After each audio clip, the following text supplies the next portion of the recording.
So this question shows two titration reactions, one between a strong base and a weak monoprotic acid, and another the same strong base with a strong monoprotic acid.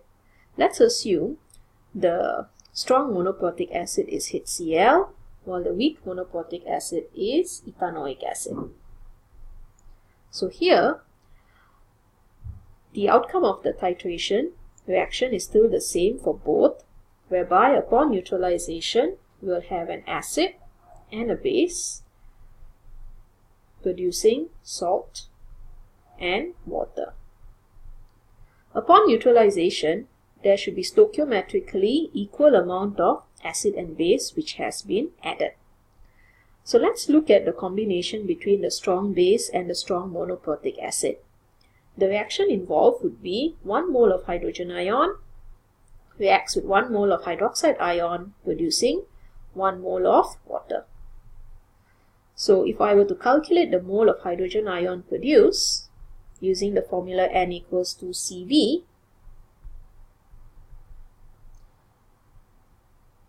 the number of moles of hydrogen ions released would be 5 times 10 to the power of negative 4 moles. And what I know now is that the mole of hydroxide ions would in fact be the same. So let's look at the combination between the strong base and the weak monoprotic acid. When we write a weak acid reaction, it will be partial ionization, whereby there will be very low content of ethanoate and hydronium ions. Okay, so what you need to realize that when a neutralization reaction is taking place, you are adding hydroxide ions which originates from the base provided. So every 1 mole of hydroxide ion added is going to react with 1 mole of hydronium ion.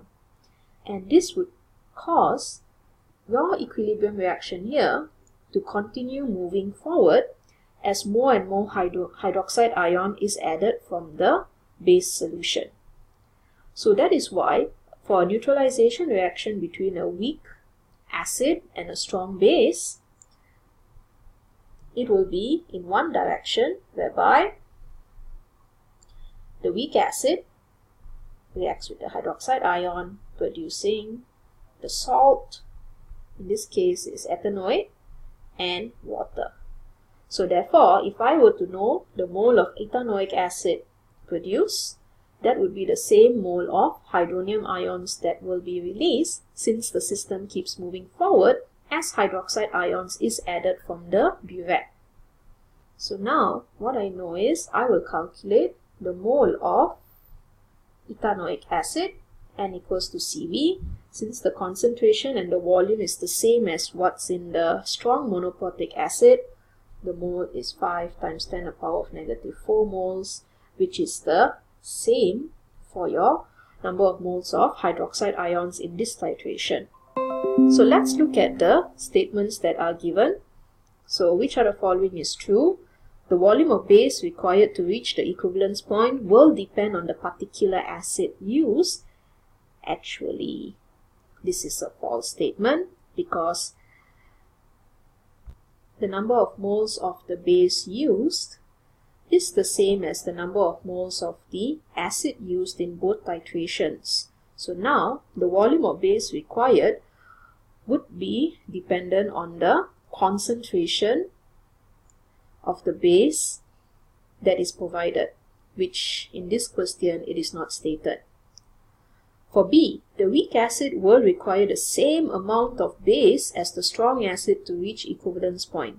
This is our answer, and this is the true statement, because since the number of moles required is the same, despite using a weak monoprotic or strong monoprotic acid, that would mean the number of moles of hydroxide ions for complete neutralization is also the same.